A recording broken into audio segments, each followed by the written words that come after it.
So I was supposed to pick up a Model T, but that isn't a Model T, that's a Model A.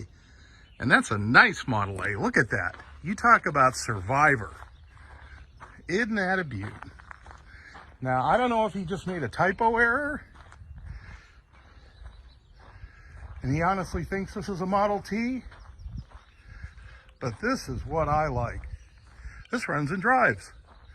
The tires are weather checked, but isn't that a beaut?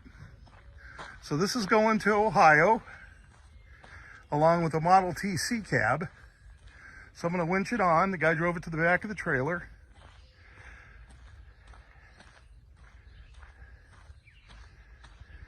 Isn't that pretty? Black plate and all. So I was talking to the guy here. They've been here over 20 years. These palm trees were planted as markers for the properties. And you find them all over the place here. Isn't that beautiful? And for those of you that don't know, this is normally what a palm tree looks like. You have the old branches that are left, and you got to pay somebody to climb those trees and trim them because it's not their natural state.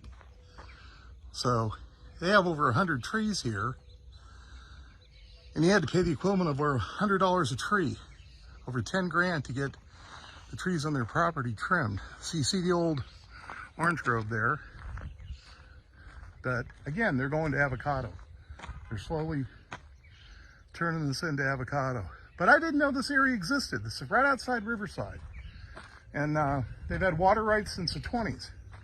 Taking a look at this Model A, and then I'll commence to load. Hope everybody's having a good Memorial Day weekend. I sure am. Isn't that a beautiful car? Say what you will, but I love Survivors. Okay, have a safe Memorial Day weekend. Remember, drive safe, arrive alive. Talk to you later.